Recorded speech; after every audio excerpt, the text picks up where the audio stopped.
কাশিম বাজারে প্রথম তারা কুটির স্থাপন করে তারা ইঙ্গো হিন্দু মৈত্রী তৈরি করেছিল। তারা কাশিম বাজারে বাণিজ্য করার অনুমতি পেয়ে মুসলমান শাসক গোষ্ঠী থাকার পরেও একজন মুসলমানদেরকেও তারা চাকরিতে নিত না। যা চাকরিতে নিত সব হিন্দুদেরকে চাকরিতে পদায়ন করত।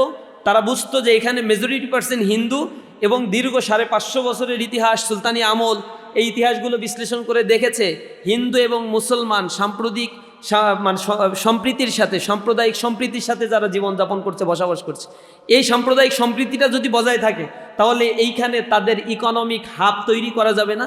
বিশাল মাত্রায় করাপশন করে এইখান থেকে যে অর্থ সম্পদ লুটপাট করার জিনিস সেটা করতে পারবে না। এর আগের ব্রিটিশদের আগমনের পূর্বে তো এখানে অনেকেই এসেছিল। আপনারা ওলন্দাজদের কথা জানেন, ডাচদের কথা জানেন। তারপরে এদের আগমনের ঘটনাটা ছিল, এখানে আসছে, মশলা নিয়ে চলে গেছে, বাণিজ্য নিয়ে চলে গেছে, লুটপাট করছে, এইগুলো ছিল তাদের হিস্ট্রি। আপনার সত্যেন সেনের লেখা অনেকগুলো বই আছে, বইগুলো পড়ে দেখবেন। মশলার যুদ্ধ নামে তিনি একটা বইয়ে খুব গল্প মতো করে ইতিহাসগুলোকে তুলে ধরার চেষ্টা করছেন, কিভাবে এই বেনিয়ারা আসছে, এসে এইখান থেকে সম্পদ লুটপাট করে নিয়ে গেছে। কিন্তু ব্রিটিশরা চিন্তা করছে এখানে থেকেই সব কিছুকে কীভাবে লুটপাট করা যায়, এবং শুরুতেই তারা কার্যকরভাবে উদ্যোগ যেটা গ্রহণ করেছিল, ক্ষমতায়ন 47-এর আগে 190 বছর ধরে এখানে লুটপাটের একটা স্বর্গরাজ্যে পরিণত করেছিল।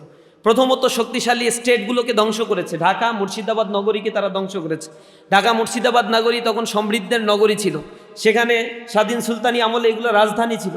শত শত বছর ধরে এই রাজধানী থাকার কারণে এই অঞ্চল অর্থনৈতিকভাবে সমৃদ্ধির চূড়ায় আরোহণ করেছিল। সেখান থেকে ব্রিটিশরা ক্ষমতায়ন হওয়ার পরে তারা কলকাতা নগরী গড়ে তুলেছিল, আর এখান থেকে সকল সম্পদ লুটপাট করে কলকাতায় দাদাবাবুদের সহায়তায় তারা সেখানে তাদের বিশাল সাম্রাজ্য গড়ে তুলেছে। কারণ কলকাতা বন্দরের পাশ থেকে সরাসরি ব্রিটেনের দিকে যাত্রা করা যায়, যাওয়া যায়, এ কারণে তাদের জন্য কলকাতা নগরী গড়ে তোলাটা ইম্পর্টেন্ট ছিল।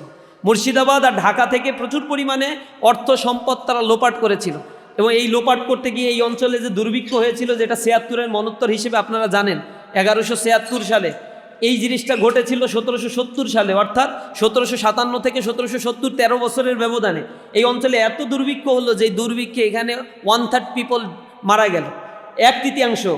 ব্রিটিশ নথিপত্রে বলা হয়েছে 1,55,00,000 মানুষ, কিন্তু বেসরকারি হিসেবে তো এটা 2 কোটির উপরে। খাদ্যের অভাবে কৃত্রিম খাদ্য সংকট তৈরি করা হয়েছিল 1769 সালে।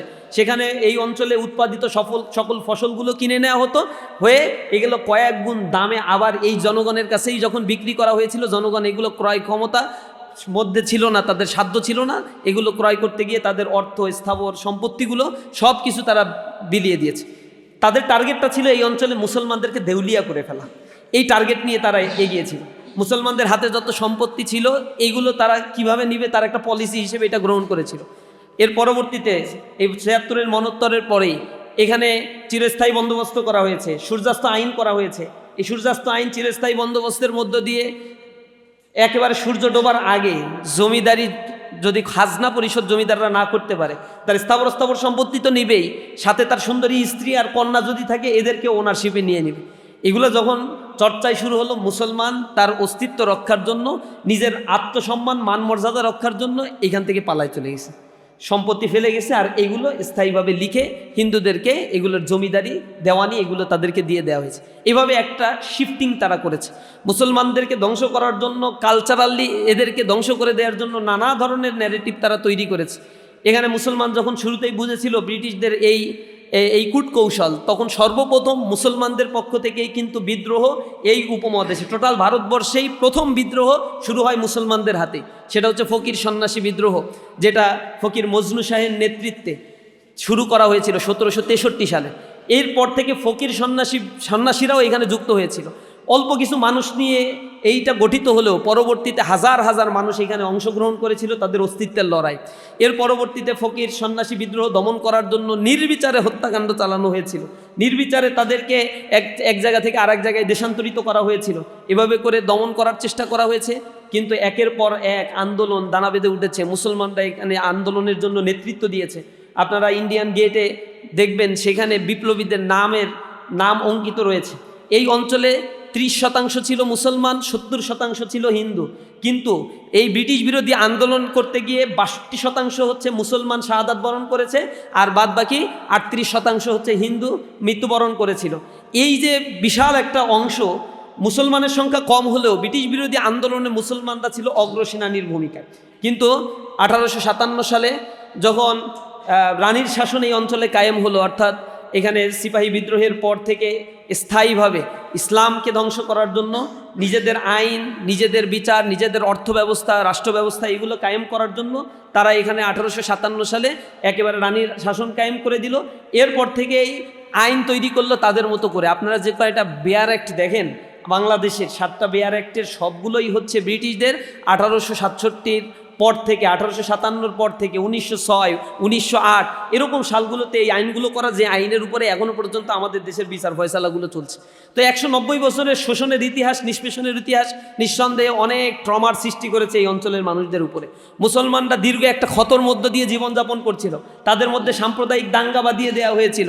এখানে অসংখ্য দাঙ্গার ঘটনা ঘটেছে 1943, 44, 45, 46, 47।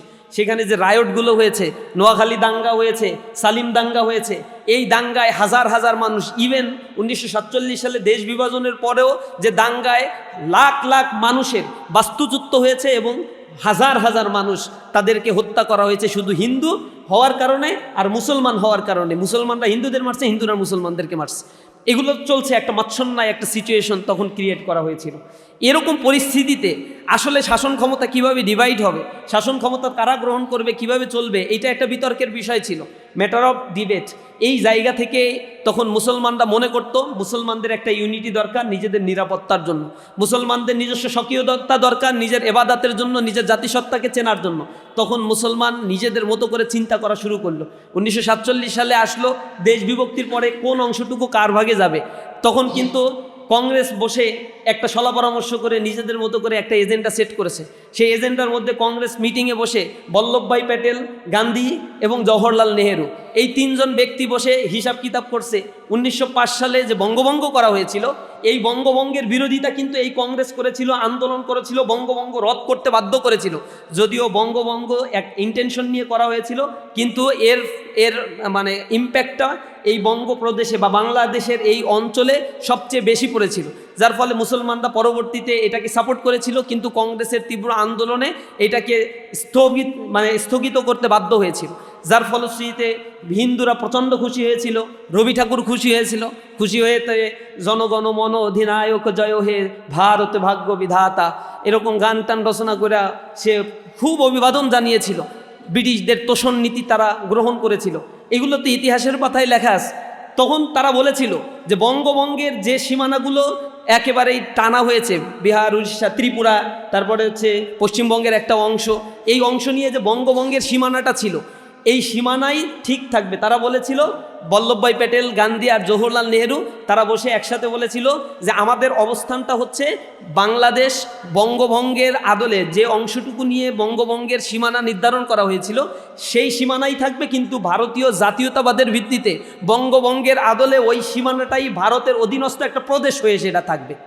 অর্থাৎ ভারতের অধীনস্থ একটা প্রদেশ থাকবে, কিন্তু সীমানাটা দেব বঙ্গভঙ্গের মতো করে। এইটার জন্য তারা আন্দোলন শুরু করছে। তখন বাঙালি মুসলমানদের মধ্য থেকে, বাংলাদেশের মুসলমান, এই অঞ্চলের মুসলমানদের মধ্য থেকে বক্তব্য আসছে যে আমরা ঠিক আছে, তোমরা আমাদের যে অংশটুকু দিতে চাও এটা দাও আমাদেরকে, দিয়ে আমাদেরকে স্বাধীন করে দাও। তখন তারা বলছে না না, স্বাধীনতা তো দিব না, 47-এ আমরা স্বাধীনতা চেয়েছি কিন্তু স্বাধীনতা তারা দেবে না আমাদেরকে। তখন বলা হয়েছিল, বাংলার মুসলমানরা বলেছিল যে ঠিক আছে, পশ্চিমবঙ্গেও তো বিশাল একটা এরিয়া, এই অঞ্চলেও তো বাঙালিরা থাকে, তো যেহেতু আমরা বাঙালি জাতি হব, তো বাঙালি জাতীয়তার ভিত্তিতে ভাগবাটোয়ারা যদি হয় তাহলে ওই পশ্চিমবঙ্গের ওই সীমানা, ত্রিপুরার ওই সীমানা, তারপরে এই বঙ্গপ্রদেশের, বাংলাদেশের এই সীমানা, এই সব মিলে একটা বঙ্গপ্রদেশ করে দাও আমাদের। হিন্দুরা হিসাব কিতাব করে দেখলো যে এইরকম যদি করা হয় তাও এই অঞ্চলে মুসলমানের সংখ্যাটা থাকবে বেশি। তখন তারা বলছে যে না না, আমরা ভারতের সাথে থাকবো।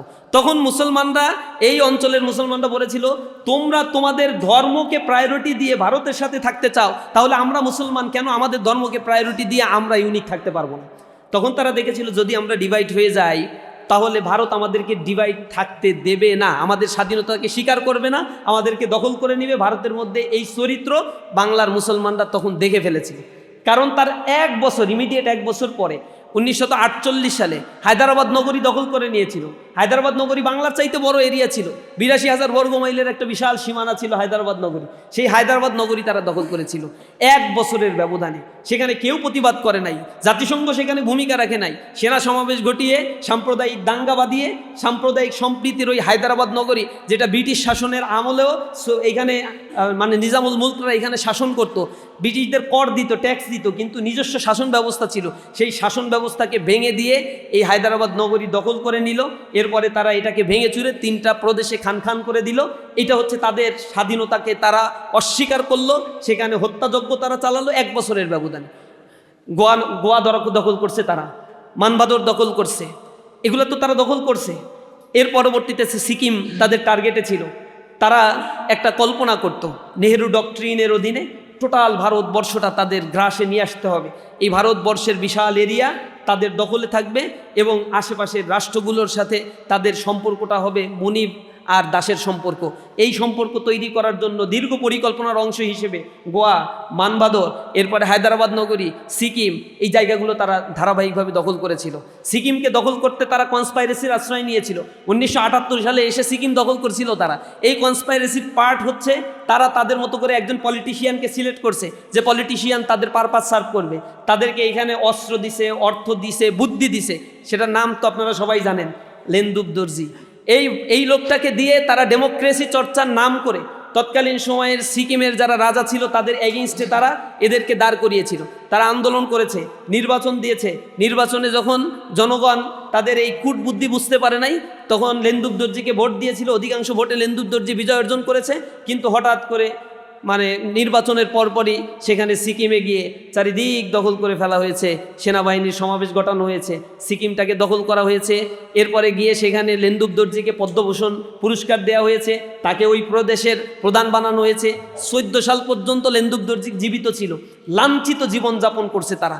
মানুষ থুতু মারছে একে, এর কথা শুনলেই মানুষ আর মানে আস্থা রাখতো না নেতাদের উপরে। এটাই ছিল ভারতবর্ষের ইতিহাসগুলো। তারা তো সব দখল করছে কিন্তু বাংলা দখল করতে পারে নাই। এটা ছিল তাদের একটা কনস্পাইরেসি। 47 সালে যে দেশটা স্বাধীন হওয়ার কথা, এটা অকল্পনীয় একটা বিষয়। বাংলাদেশের যে সীমানা, সেই সীমানার সাথে পাকিস্তানের সীমানা 1000 মাইল দূর থেকে একটা দেশকে, একটা প্রদেশকে পরিচালনা করা ইম্পসিবল একটা বিষয়। মুসলিম সেন্টিমেন্ট নিয়ে 47 সালে যখন গণভোট করা হয়েছিল এই রেফারেন্ডামে, সেখানে যারা ভোট দিতে পারত 5 লক্ষ মানুষ সম্ভবত সেখানে ভোটাধিকার ছিল তাদের। তার মধ্যে অধিকাংশই যারা ভোট দিয়েছিল তার 99% মানুষ হচ্ছে পাকিস্তানের পক্ষে। তারা যা এই মানে মুসলিম জাতীয়তাবাদকে ওন করে পাকিস্তানের পক্ষে তারা ভোট দিয়েছিল। পাকিস্তান তো এমন না যে আমাদেরকে দখল করে নিয়েছিল, কারণ ভারতের অবস্থানের কারণে এই অঞ্চলের মানুষ বুঝেছিল তার নিজস্ব মুসলিম জাতিসত্তাকে ধরে রাখার জন্য আর কোনো উপায় আমাদের নাই, এটাই আমাদেরকে বেস্ট অপশন হিসেবে বাছাই করতে হবে। এরপর থেকে পাকিস্তানের শাসক গোষ্ঠী 2টা ভাগে বিভক্ত ছিল। একটা হচ্ছে গণতান্ত্রিক পাকিস্তান আর একটা হচ্ছে সেনা শাসনের পাকিস্তান। সেনা শাসনের পাকিস্তানের শাসক গোষ্ঠী যারা ছিল এরা ছিল চরম অথর্ব। এরা হচ্ছে রাজনৈতিকভাবে দেউলিয়াত্মপনা তাদের ভিতরে দেখা গিয়েছে। এরা হচ্ছে বৈষম্য করেছে, বোধ পাকিস্তানের জনগোষ্ঠীর মধ্যে একটা বিভাজনের রাজনীতি তারা করেছে, শোষণ করেছে, নির্যাতন করেছে, নিষ্পেষণ করেছে। এগুলো ন্যাচারাল বিষয় ছিল পাকিস্তানের জন্য। এর কারণে বাংলাদেশের মানুষ ফুঁসে উঠেছে আর পেছন দিক থেকে ফুয়েল দেওয়া হয়েছে। এই ফুয়েল দেওয়ার কারণে, ফুঁসে ওঠার কারণে সামগ্রিকভাবে একটা বিপ্লব সংগঠিত হয়েছে এই অঞ্চলে।